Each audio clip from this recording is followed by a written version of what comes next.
విజయ సంకేతంగా కనిపిస్తుందంటారా?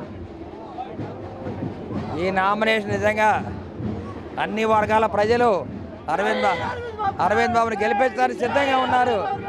ఈ YCP MLA Gopireddy శ్రీనివాస్ని ఇంటికి పంపించే రెడీగా ఉన్నారు. యుద్ధానికైతే సిద్ధమా? 5 ఏళ్ళుగా యుద్ధం చేస్తున్నాం, ఇప్పుడు కూడా యుద్ధం చేస్తాం, గెలుస్తాం. చదలవాడ అరవింద్ బాబు గారు ఈ రోజు నర్సరావుపేట నియోజకవర్గంలో నామినేషన్ వేయబోతున్నారు. అంటే ఈ రోజు నుంచే మొదలైంది. సో ఇప్పుడు చూసుకుంటే 2019కి 2024కి ఇక్కడ మార్పు ఎలా గమనిస్తున్నారు? ఇప్పుడున్న ఇంత ప్రజానికం విజయ సంకేతంగా అనుకోవచ్చా?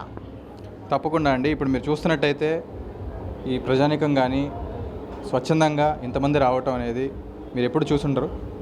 ఒక విజయోత్సాహంలాగా మహోత్సవం అవుతున్నట్టు మన దగ్గరికి వస్తున్నారు. తండోపతండాలుగా వస్తున్నారు. ఎక్కడ వేరే రాష్ట్రాల నుంచి వేరే ఊర్ల నుంచి కూడా వస్తున్నారు. ఆయనకున్న ఆదరణ అలాంటిది. ఎందుకంటే ఆయన 30 సంవత్సరాల నుంచి చేసిన సర్వీసు ఈ ఒక్క జిల్లానే కాదు, వేరే జిల్లాల నుంచి కూడా ఎంతోమంది తండోపతండాలుగా ఈరోజు వస్తున్నారనమాట నాన్నకి సపోర్ట్ కోసం. సో ఇది చూస్తుంటే మీకు అర్థం కావచ్చు. ఎందుకంటే ఈ జనాలు వీళ్ళు స్వచ్ఛందంగా ఇంతమంది రావడం అనేది ఎక్కడ జరగదు. నాకు తెలిసి ఒక 20 నుంచి 30 వేల మంది దాకా ఈసారి వచ్చే ఛాన్స్ ఉంటుంది. సో ఇదే మన విజయోత్సవం అని ఒక మహోత్సవం లాగా ఉంది. సో మీరు దీన్ని బట్టి మీరే ఆలోచించుకోవచ్చు. ఎందుకంటే సర్వేలు కావచ్చు, ఏదైనా కావచ్చు, అన్నీ మనకి పాజిటివ్గానే ఉన్నాయి.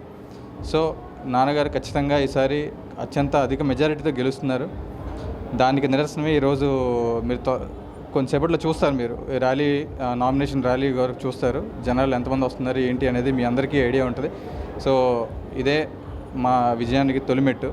ఎందుకంటే ఆయన పడిన కష్టం 5 సంవత్సరాల నుంచి పొద్దున్న నుంచి రాత్రి దాకా నిత్యం జనాల్లోనే ఉంటున్నారు. ఎవరికి ఏ ఇబ్బంది వచ్చినా కానీ కార్యకర్తలకు కానీ నాయకులు కానీ నేనున్నాను అండగా ఉంటూ వెన్నుదాన్ని నించొని నిలబడ్డాడు. ఆయన కష్టం ఊరికనే పోదు. సో దానికోసమే మేమందరం కృషి చేస్తున్నాం. ఖచ్చితంగా ఈసారి గెలుస్తారు అరవింద్ బాబు గారు. అందరి వాడు. సో అందరి ఆదరణ ఉంది. కుల మత భేదం ఏం లేకుండా ప్రతి ఒక్కళ్ళు ఈరోజు స్వచ్ఛందంగా ఇంతమంది వస్తున్నారు అంటే ఆయన మంచితనం కావచ్చు, ఆయన మానవత్వం కావచ్చు, ఆయన చేసిన కృషి, ఆయన పడ్డ శ్రమ 5 సంవత్సరాలు మీరు ఇప్పుడు చూస్తారు. కొంతసేపట్లో మీరు కూడా చూస్తారు. మరి అయితే చంద్రబాబు నాయుడు గారు అప్పటి వరకు 5 సంవత్సరాల వరకు కూడా అంటే ఇన్ఛార్జ్గా చూసుకున్నా సరే ఆఖరి వరకు కూడా ఎమ్మెల్యే అభ్యర్థిగా ఓకే చేస్తారన్న తరుణంలో చంద్రబాబు నాయుడు గారు ఇక్కడ సేవలను చూసి మరి అరవింద్ బాబు గారికి ఓకే చేయడం అయింది. అంటే ఈ కోణంలో చూసుకుంటే ప్రతి ఎమ్మెల్యే వస్తారు ఈరోజు, కానీ రేపు ఎమ్మెల్యే అయిన తర్వాత పనులు చేస్తారన్న దాని మీద అయితే ఉంది. మరి దీని గురించి మీరేమంటారు? ఒకటి, చంద్రబాబు నాయుడు గారు అన్నీ చూసుకొని ఐవీఆర్ కాల్స్ కావచ్చు, అన్నిట్లో ఎవరైతే బాగా చేస్తున్నారో, ఎవరైతే కష్టపడ్డారు అవన్నీ చూసుకొని ఇప్పుడు ఈరోజు నాన్నగారికి 83% మద్దతు పలికింది. ఆ ఐవీఆర్ కాల్స్ కావచ్చు, వాళ్ళు చేసుకున్న సర్వే కావచ్చు. ఆయన కష్టం చూశారు, ఆయన నష్టం చూశారు, ఆయన కింద పడ్డాడు, ఆయన లేచారు, అన్నీ చూశారు. అన్ని అధిష్టానం అన్నీ గమనించే ఎవరైతే కష్టపడ్డారో వాళ్ళకే సీట్ ఇవ్వడం జరిగింది. సో నాన్నగారు 5 సంవత్సరాల కష్టం చూసే వాళ్ళు మనకు సీట్ ఇవ్వడం జరిగింది. దానికి చంద్రబాబు నాయుడు గారికి స్పెషల్ థ్యాంక్స్ అండి. ఎందుకంటే ఆయన కష్టాన్ని గుర్తించి ఆయన ఇప్పుడు ఈ మళ్ళీ రెండో అవకాశం కూడా ఇచ్చినందుకు. మొదటి అవకాశం అంటే అది నిజంగానే నిలబెట్టుకోలేకపోయాం. కాకపోతే ఇప్పుడు అలా జరగదు. ఈసారి ఖచ్చితంగా అత్యధిక మెజారిటీతో గెలుస్తున్నారు నాన్నగారు. సో అదేనండి, అందరిలా కాదు. ఎందుకంటే ₹1 ఇచ్చేవాళ్ళే కానీ ₹1 తీసుకునేవాళ్ళు కాదు. మంచి మనసున్న నాయకుడు, మచ్చలేని మనిషి. ఇప్పటిదాకా ఎటువంటి అవినీతి కావచ్చు, ఏదైనా మచ్చలేని నాయకుడు అనమాట మా నాన్నగారు.